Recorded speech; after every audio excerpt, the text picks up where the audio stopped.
The red warning lights flashed across every screen in the command center. Commander Lisa Martinez stared at the holographic display showing the galaxy map. Red zones covered almost everything now. 90% of known space had fallen to the Fourth-Han Empire in just 3 years. "Commander, we're receiving the final evacuation orders," said Lieutenant Paul Davis, his voice shaking slightly. The young officer had joined the Coalition Defense Force only 2 years ago. He had never known a time when the galaxy wasn't at war. Lisa nodded and took the datapad from him. The orders were simple and terrifying. All remaining Coalition forces were to retreat to the Kepler station in the Outer Rim. Every other defensive position was being abandoned. Entire worlds were being left to face the Vorthon alone. "How many species have we lost contact with in the last week?" Lisa asked. 17, Commander, replied Dr. Alex Sullivan from his position at the science station. The xenobiologist had been tracking the communications blackouts across the galaxy. Each silence meant another species had either been destroyed or absorbed into the Vorthon collective. Lisa walked to the main viewing window. Outside, she could see the evacuation ships leaving the station. Families, scientists, soldiers, and refugees from dozens of different species were crowding onto transport vessels. The lucky ones would make it to Kepler station.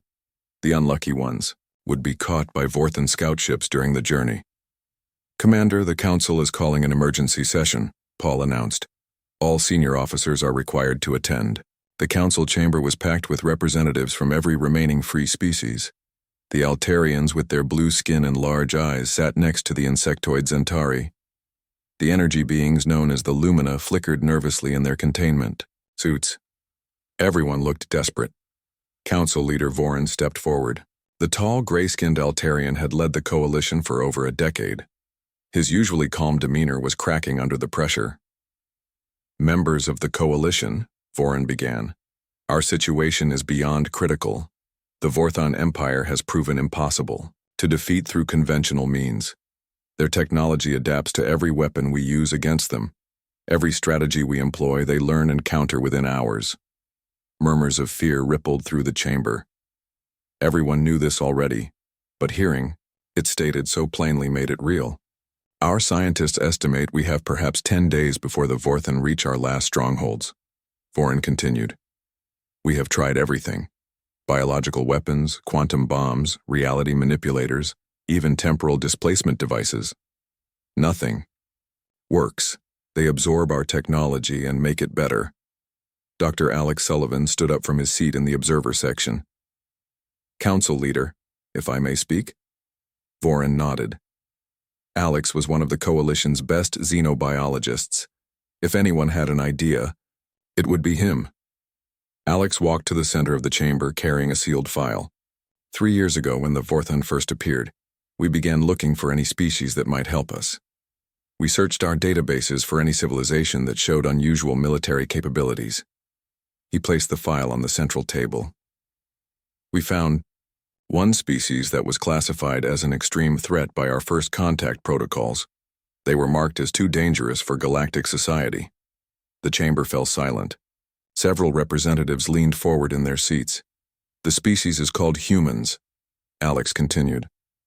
"They inhabit a planet called Earth in a quarantine system. Our scouts observed them 50 years ago and were so disturbed by what they saw that contact was forbidden."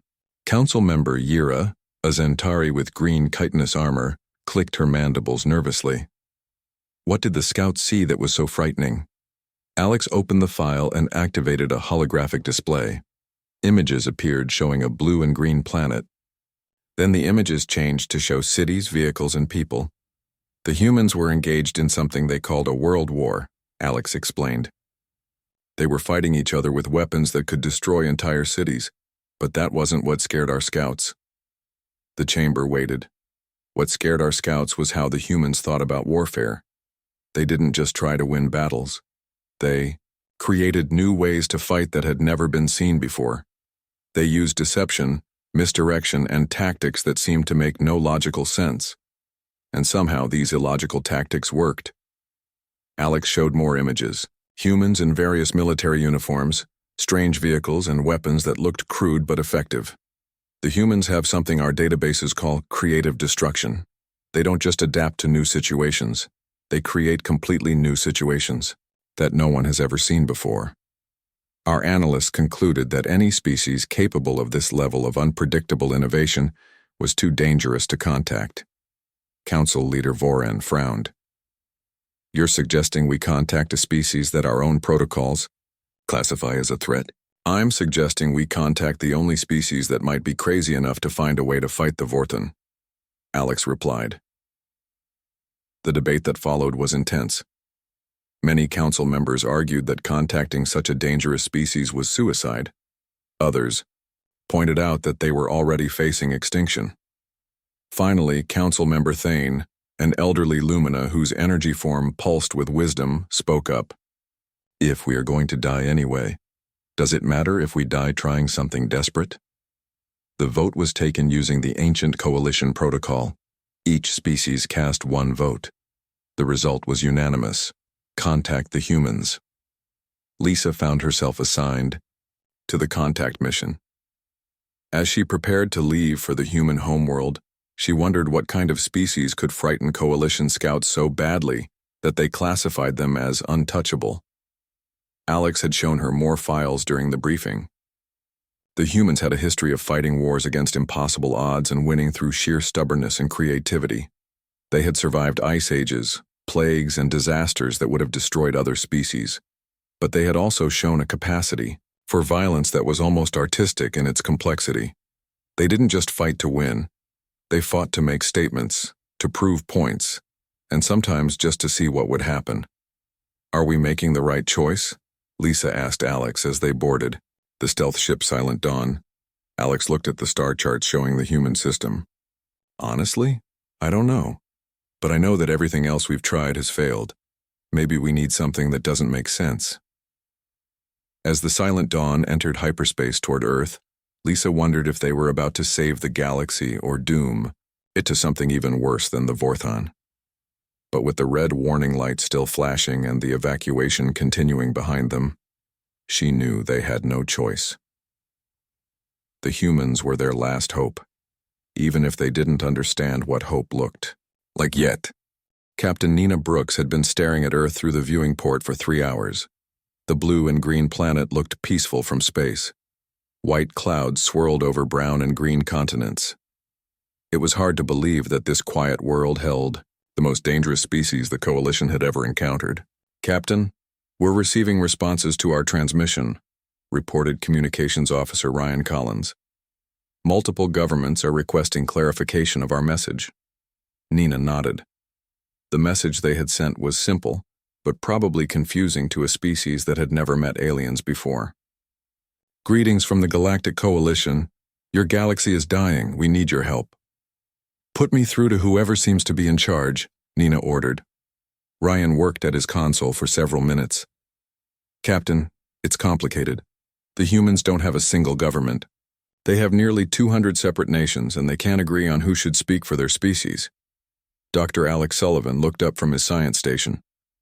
That's consistent with our files. The humans are highly tribal and competitive. They probably see our arrival as both an opportunity and a threat. Wait, Ryan said suddenly. I'm getting a priority transmission from someone called President Jake Morrison. He claims to represent something called the United States of America. Nina took a deep breath. Put him through. The main screen flickered and showed a middle-aged human male sitting behind a wooden desk. He had gray hair and tired eyes, but his voice was steady and strong. This is President Morrison, the human said. I've been briefed on your message. Is this real? Are you actually aliens asking for our help?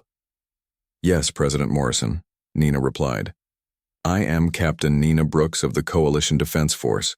Our galaxy is under attack by an enemy we cannot defeat. We need your assistance. President Morrison leaned forward. Can you prove you're really aliens? Nina gestured to Alex, who activated a holographic display showing the current state of the galaxy. Red zones covered most of the map, with only small pockets of blue remaining. This is our situation, Nina explained. The red areas represent space controlled by the Vorten Empire. They have destroyed or absorbed 90% of galactic civilization in 3 years. The blue areas are all that remains of free space. President Morrison studied the display carefully. How many people are we talking about? Trillions, Alex answered. Thousands of different species across millions of worlds. The human president was quiet for a long moment. What exactly are you asking us to do? Nina had prepared for this question, but it still felt strange to say it out loud. We want you to help us fight a war. President Morrison didn't ask about payment or rewards or what Earth would get in return. Instead, he asked something that surprised everyone on the bridge. How long do we have to prepare? Perhaps 10 days, Nina replied. President Morrison nodded as if this made perfect sense. I'll need to make some calls. The transmission ended, leaving the bridge crew staring at the blank screen. That was unexpected, Ryan said. What happened next was even more unexpected. Within 6 hours, every major government on Earth had agreed to something they called Emergency Protocol 7. Nina's sensors detected massive activity across the planet. Military bases activated, factories retooled their production lines, and transportation networks rerouted to carry supplies to launching facilities. Dr. Alex Sullivan monitored the communications traffic. Captain, I'm picking up coordination between their militaries, but also between civilian groups. Scientists, engineers, computer specialists, even what they call hackers are organizing. What's a hacker? Nina asked. According to their data networks, hackers are people who break into computer systems for fun or profit, Alex replied. The humans are apparently organizing them into military units. Nina contacted President Morrison again. This time, the human leader was standing in what looked like a military command center. People in uniforms rushed around behind him carrying papers and speaking rapidly into communication devices. President Morrison, we're observing unusual activity on your planet, Nina said. We're mobilizing, Morrison replied simply. General Patricia Hayes is coordinating land forces, Admiral Kevin Davis is handling naval and space assets, and Dr. Helen Carter is leading the science teams. You're mobilizing your entire planet? Nina asked. Captain Brooks, you told us that trillions of people are dying and our galaxy is ending, Morrison said. Did you expect us to send a strongly worded letter? Over the next few days, Nina watched something she had never seen before. The humans didn't just prepare for war. They prepared for a war they didn't understand against an enemy they had never seen using technology they didn't possess. Dr. Helen Carter led teams of scientists who worked without sleeping. They studied the technical data about Vorthon technology that Alex provided and immediately began designing countermeasures. But their solutions were unlike anything in coalition databases. General Patricia Hayes organized military units that included soldiers but also artists, musicians, and people whose only qualification was that they were really good at video games. When Nina asked about this, Hayes explained that, we need people who think outside the box. Admiral Kevin Davis supervised the construction of a space fleet using technology that looked primitive, but somehow worked. The human ships were built from steel and aluminum instead of advanced composites. Their weapon systems used chemical explosives instead of energy beams. Their computers looked like they had been assembled from spare parts. Colonel Steve Rodriguez showed Nina through one of their military installations. The humans had taken their existing weapons and modified them in ways that made no scientific sense. They had missiles that flew in random patterns. They had guns that fired different types of ammunition depending on the mood of the operator. Why do your weapons work inconsistently? Nina asked. Because consistent weapons are predictable, Rodriguez replied. Predictable weapons can be countered. But if we don't know exactly what our own weapons will do, how can the enemy predict them? Ambassador Ryan Collins, who had been assigned to coordinate with Earth's governments, reported something even stranger. Captain, the humans are treating this like a combination of a scientific project, a military operation, and what they call the ultimate game. A game? Nina asked. They have a concept called fun, Ryan explained. Many of them seem to be enjoying the challenge of figuring out how to fight an impossible enemy. On the 8th day, President Morrison contacted Nina again. This time he was standing on what looked like a launch platform. Behind him, Crude but functional spaceships were being loaded with supplies and personnel. Captain Brooks, we're ready, Morrison announced. Ready for what? Nina asked. To save your galaxy, Morrison replied with what humans called a smile. We've figured out how to beat these Vorthon. How? We're going to out-crazy them, Morrison said. From what you've told us, they win by being more logical and organized than everyone else. So we're going to be more illogical and chaotic than they can handle. Nina stared at the human president. That's your plan? To be illogical? Captain, you came to us because we were classified as too dangerous for galactic society, Morrison pointed out. Did you expect us to suddenly become safe and predictable? As the first human ships launched toward Coalition space, Nina realized that they had indeed asked the most dangerous species for help. The question now was whether that danger would be directed at the Vorthon or at everyone else. The human fleet arrived at Kepler Station just as Vorthon scout ships appeared at the edge of the system. Commander Lisa Martinez watched through the station's observation deck as the human vessels took position alongside Coalition forces. The human ships looked wrong. Where Coalition vessels were smooth and elegant, built from advanced materials and powered by clean energy, the human ships appeared to be held together with welding and determination. Exposed cables ran along their hulls. Their weapon systems looked like they had been salvaged from a dozen different sources. They look like they're going to fall apart, commented Lieutenant Paul Davis. Dr. Alex Sullivan was studying sensor readings from the human fleet. Actually, their ships are remarkably robust. The construction methods are primitive but effective, and their power signatures are unlike anything in our databases. A communication request came through from the human fleet. The main screen showed a woman in a blue uniform with short brown hair and calm eyes. This is Admiral Carol Thompson, commanding the Earth Defense Fleet, the woman said. We're here to help with your Vorthon problem. Lisa opened the channel. Admiral Thompson, this is Commander Martinez. We appreciate your arrival, but I should warn you that the Vorthon will be here within hours.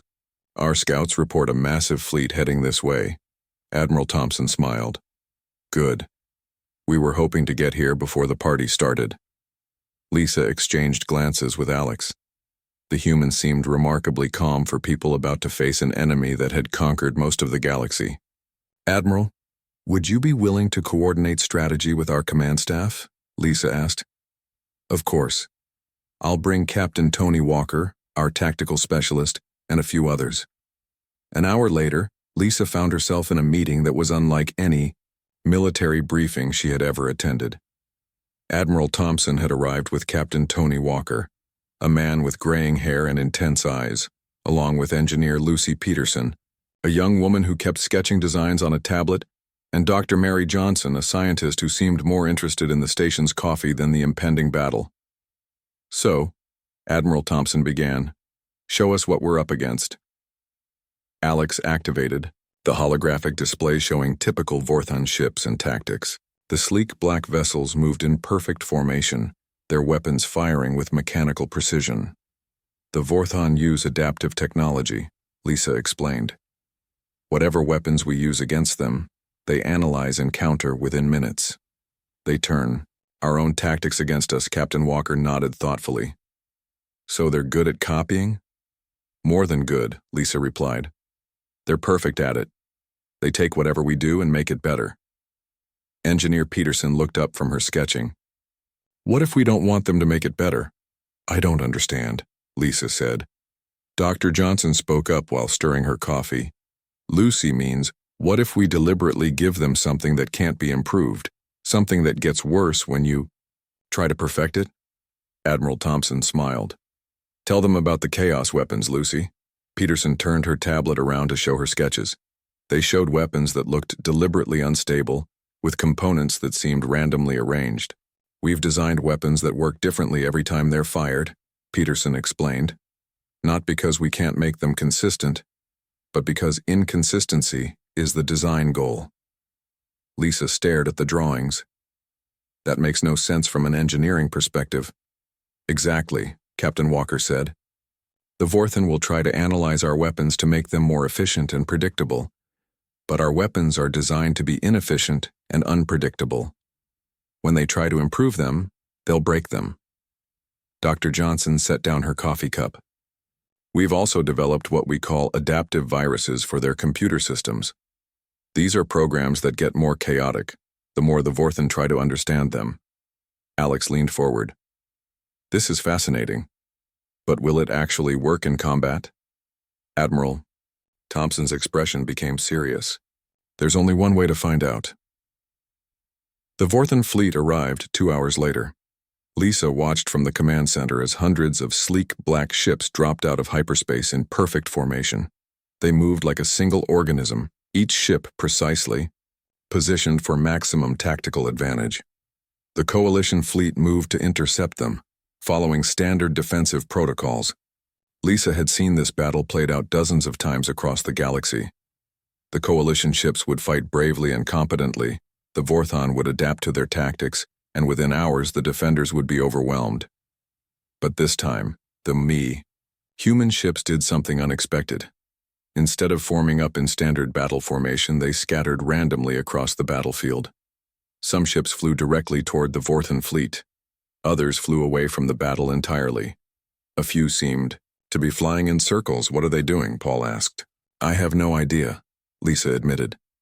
The first exchange of weapons fire was even more confusing.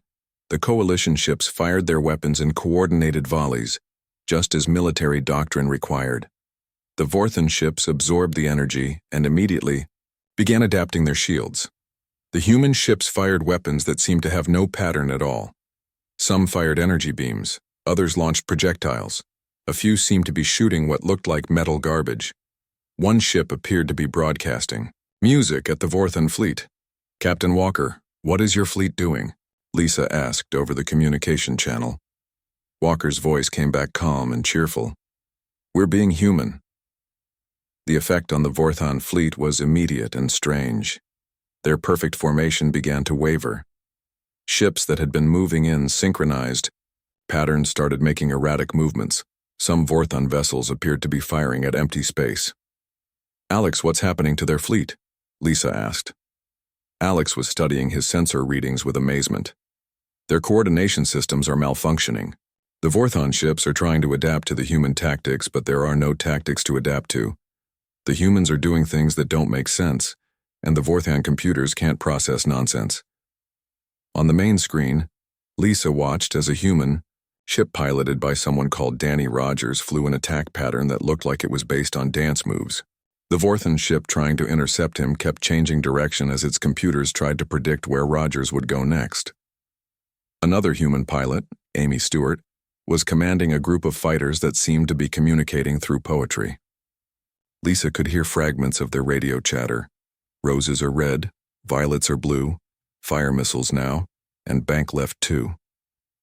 Engineer Peterson's chaos weapons were working exactly as designed. Each time they fired, they produced different effects. The Vorthan ships that tried to adapt to them found their own systems becoming more and more unstable. Dr. Johnson's computer viruses were spreading through the Vorthan network, causing their ships to display human memes and cultural references instead of tactical data. Lisa watched in disbelief as a Vorthan command ship began broadcasting what appeared to be cat videos. This is impossible, Paul said. They're winning through pure chaos. Admiral Thompson's voice came over the communication channel. Commander, Martinez, this is just the warm-up. Wait until you see what we've got planned for their main fleet. Lisa looked at the tactical display. The Vorthan scout force was in complete disarray, but the main Vorthan fleet was still approaching. Thousands of ships that had conquered most of the galaxy were heading straight for them. Admiral, there are too many of them, Lisa warned. Even with your chaos tactics, we're outnumbered 1,000 to 1. Admiral Thompson's reply sent chills down Lisa's spine. Commander, you still don't understand what makes humans dangerous. We haven't been trying to win this battle. We've been trying to confuse them long enough to get their attention. Their attention? Oh yes, Captain Walker added. We want the Vorthan to focus all their forces here. Because we're not planning to fight them. We're planning to cure them. Lisa stared at the communication screen. Cure them? Dr. Johnson's voice joined the conversation. The Vorthan aren't evil, Commander. They're sick. They've become so obsessed with perfection that they've lost the ability to grow or change. We're going to give them back something they've forgotten." "What's that?" Lisa asked. "The beautiful chaos of being alive," Admiral Thompson replied. The main Vorthon fleet arrived like a dark storm. Thousands of black ships emerged from hyperspace in perfect geometric patterns. Each vessel was identical to the others, moving with mechanical precision that had crushed every resistance the galaxy had offered. Commander Lisa Martinez watched from Kepler Station as the Vorthon force dwarfed both the Coalition and human fleets combined. The enemy ships began their standard approach, systematic, methodical, unstoppable. But the humans were ready with something the galaxy had never seen before. "All ships, initiate Plan Pandemonium," Admiral Carol Thompson announced over the fleet communication channel. What happened next defied every principle of military science that Lisa had ever learned. Engineer Lucy Peterson's ship, the Beautiful Disaster, launched weapons that were different every time they fired. The first shot was a standard energy beam. The second shot was a net made of some kind of sticky material. The third shot appeared to be a flock of mechanical birds that swarmed around a Vorthon ship while playing loud music. "Peterson, what are those things?" Lisa asked over the communication channel. "Disco ravens," Peterson replied cheerfully. "They're programmed to sing classic Earth songs while disrupting enemy sensors. The Vorthon will try to analyze them, but good luck analyzing the lyrics to Dancing Queen." Pilot Danny Rogers was flying his fighter in patterns that seemed to be based on something he called jazz music. His ship would suddenly accelerate, then slow down, then spin in circles for no apparent reason. The Vorthon ships trying to track him kept overshooting or undershooting his position. "Rogers, explain your flight plan," Admiral Thompson requested. "No, flight plan, Admiral," Rogers replied. "I'm improvising based on a saxophone solo I heard last week. If I don't know what I'm going to do next, neither do they." Meanwhile, Captain Amy Stewart was commanding a squadron of fighters that communicated through poetry and song lyrics. Lisa listened to their radio chatter with amazement. "Target acquired. Banana split," one pilot announced. "Roger that, Purple. Monkey," another replied. Engaging with the power of friendship and laser cannons, the Vorthon coordination systems, designed to process logical tactical communications, were completely overwhelmed by this nonsense. Their ships began firing at shadows and empty space as their computers tried to decode the meaning behind Purple Monkey and Banana Split. Dr. Mary Johnson was conducting what she called psychological warfare from her science vessel. She had developed something called meme bombs, transmissions that filled Vorthon communication networks with human jokes, cultural references, and philosophical questions. "What is the sound of one hand clapping?" her broadcasts asked the Vorthon fleet. "Why do we park in driveways and drive on parkways? If a tree falls in a forest and no one is around to hear it, does it make a sound?" The Vorthon ships, programmed to process and analyze all information, found themselves trapped in logical loops trying to answer these questions. Several Vorthon vessels stopped moving entirely, as their computers devoted all processing power to determining whether hot dogs were sandwiches. But the humans' most devastating weapon was something they called entropy bombs. Dr. Helen Carter had worked with her Earth-based science teams to develop devices that didn't destroy Vorthon technology. They infected it with randomness. When an entropy bomb exploded near a Vorthon ship, it didn't damage the vessel. Instead, it made the ship's system slightly unpredictable. Lisa watched as affected Vorthon ships began to drift off course by tiny amounts. Their weapons fired with microsecond delays. Their communications developed slight static. Nothing dramatic, but enough to break their perfect synchronization. "It's brilliant," Dr. Alex Sullivan observed from his science station. "They're not trying to destroy the Vorthon. They're trying to make them more human." The battle became a masterclass in creative warfare. Commander Frank Miller led bombers that attacked using something called game theory. His ships would pretend to retreat, then suddenly reverse course and attack from unexpected angles. When the Vorthon tried to predict these patterns, Miller would change the rules of the game entirely. Colonel Greg Taylor commanded ground forces that had boarded several Vorthon ships. But instead of fighting traditionally, his soldiers were treating the boarding actions like extreme sports. They swung from cables, skateboarded down corridors, and used spray paint to mark their territory. "Taylor, report your status," Admiral Thompson requested. "We've captured the bridge, Admiral," Taylor replied. "The Vorthen crew didn't know how to respond to our tactical use of parkour and graffiti. Also, Jenkins found their cafeteria and wants to know if we can take some of their food home. It's apparently very good." The most effective human weapon, however, turned out to be their music. Captain Tony Walker had discovered that Vorthen ships used harmonic frequencies to coordinate their movements. So he ordered every human ship to broadcast different types of Earth music simultaneously. Rock, jazz, classical, country, and something called death metal filled the space around the battlefield. The Vorthen fleet, trying to maintain harmonic coordination while surrounded by musical chaos, began to move in ways that resembled dancing more than military formations. Are they dancing?" Lieutenant Paul Davis asked in amazement. "Their ships are trying to synchronize with multiple musical rhythms simultaneously," Alex explained. "Their coordination protocols are interpreting the music as navigation commands." Admiral Thompson opened a channel to the entire human fleet. "All ships prepare for Phase 2 of Plan Pandemonium. It's time to make some new friends." "What's Phase 2? Lisa asked. "We're going to try something that's never been attempted in galactic warfare," Thompson replied. "We're going to use the power of confusion to start a conversation." Dr. Johnson activated what she called a universal translator of nonsense. Instead of translating human communications into Vorthen language, it translated human thoughts into something approaching Vorthen logic, but with deliberate errors and random elements. The transmission went out across all frequencies. "Greetings, Fourth Hand Collective. We are humans. We come in pieces and some assembly required. We would like to discuss your warranty on galactic conquest. Also, do you have time to talk about our Lord and Savior, Chaos Mathematics?"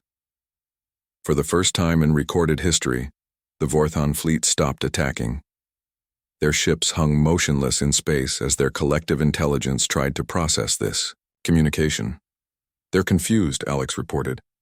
"Their entire fleet is running diagnostics, trying to determine if this is a weapon, a surrender, or some kind of philosophical statement." Admiral Thompson smiled.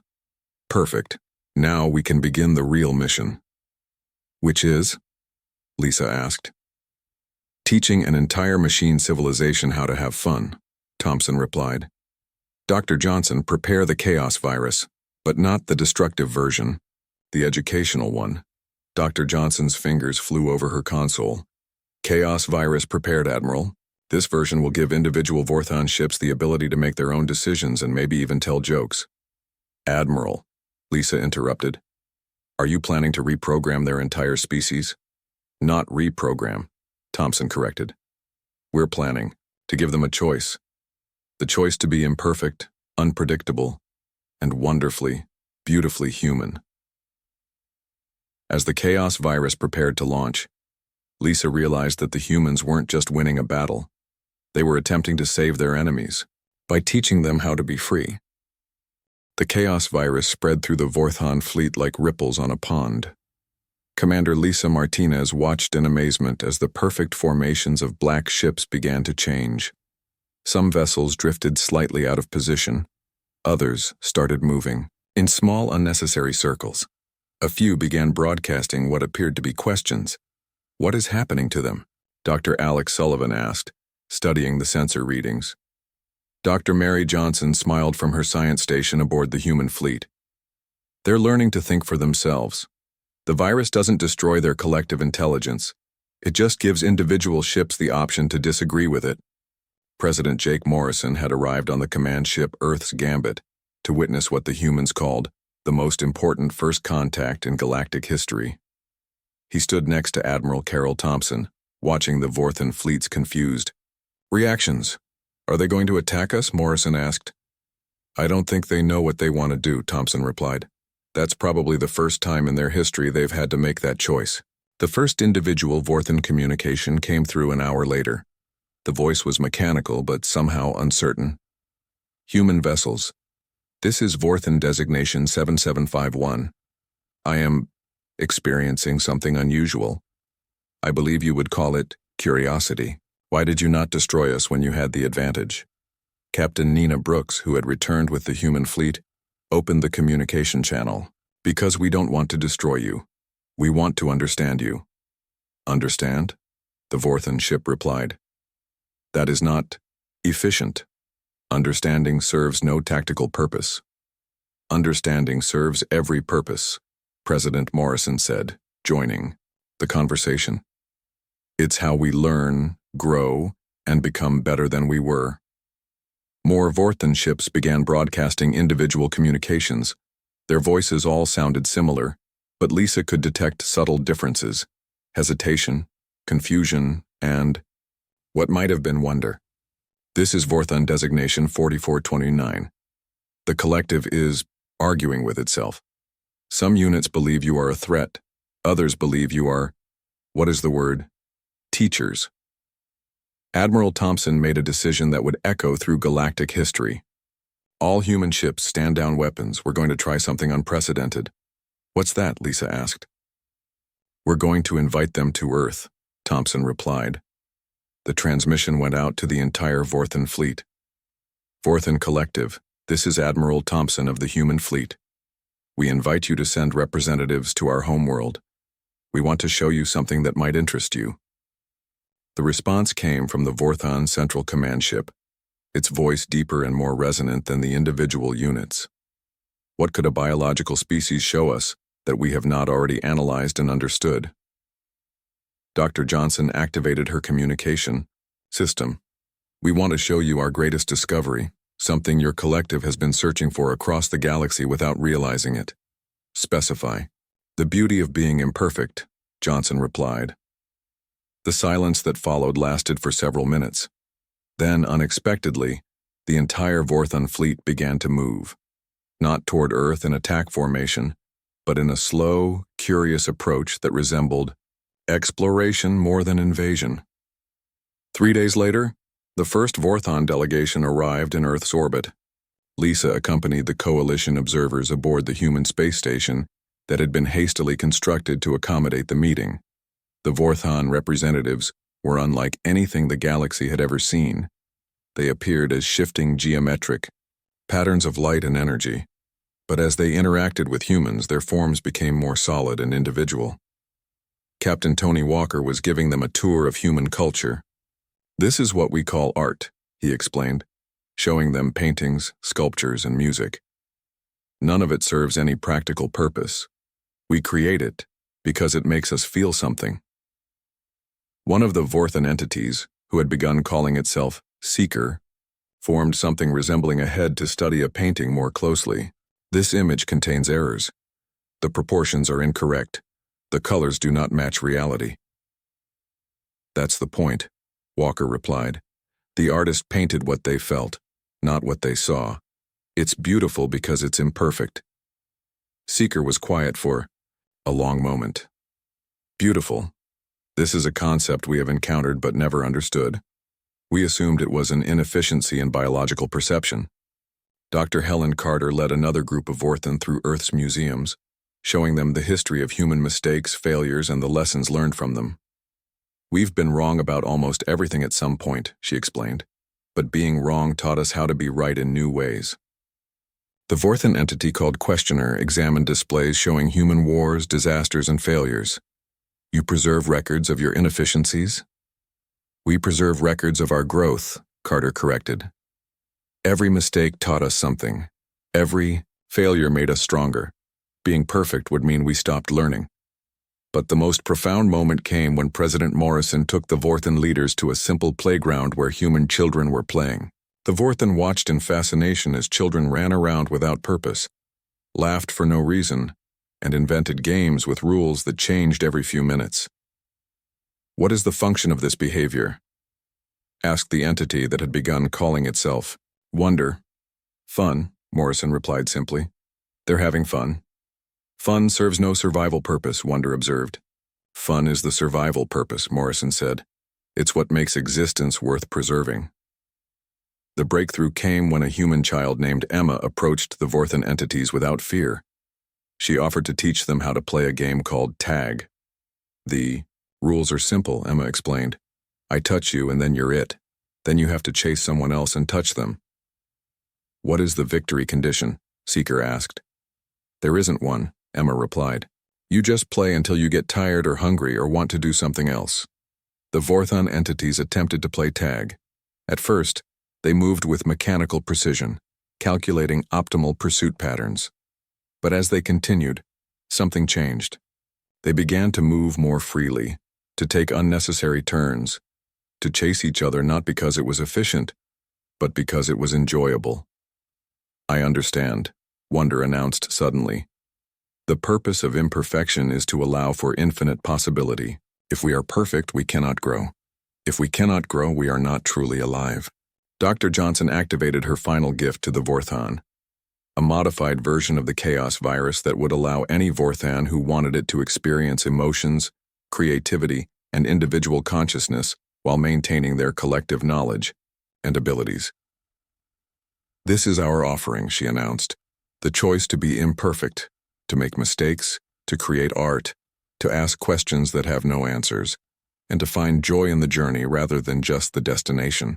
The decision rippled through the Vorthon collective over the following days. Some chose to remain as they were, valuing efficiency and perfection, but millions of others chose to embrace the chaos of individual consciousness. The galaxy changed overnight. Former Vorthon territories became diverse worlds where ex-collective members explored art, music, philosophy, and the simple pleasure of making beautiful mistakes. They formed friendships with other species, asked impossible questions, and began creating things that served no purpose except to bring joy. 6 months later, Admiral Thompson stood on the bridge of Earth's Gambit, watching a joint human Vorthon exploration fleet prepare to venture into uncharted space. The former enemies had become partners in the greatest adventure of all, discovering what lay beyond the edge of known space. Commander Lisa Martinez joined her on the observation deck. Admiral, the Coalition Council wants to know if Earth will formally join galactic civilization. Thompson smiled and pointed to the mixed fleet of human and Vorthon ships heading toward unknown stars. Tell them we appreciate the offer, but we think we'll explore the universe first. Someone has to keep things interesting out there, Tunde. Nina Brooks approached with a final message from the Coalition. They're asking what to put in their files about humanity. They want to update our classification. Admiral Thompson considered this carefully. Tell them we're not the most dangerous species because we can destroy worlds. Tell them we're the most dangerous species because we can make them laugh while rebuilding them better than before. As the exploration fleet disappeared into hyperspace, Lisa realized that the humans had done something unprecedented in galactic history. They had faced extinction and responded not with desperation, but with hope. They had encountered an unstoppable enemy and defeated them not through superior firepower, but through the simple gift of showing them how to be beautifully, wonderfully, imperfectly alive. The galaxy was no longer dying. It was learning how to truly live. In the final log entry of the war that saved civilization, Admiral Thompson wrote, "Today we proved that the most dangerous weapon in the universe isn't destruction. It's the courage to dream of something better, and the foolish optimism to believe it's possible." The humans had made their last call to the most dangerous species in the galaxy. They had called themselves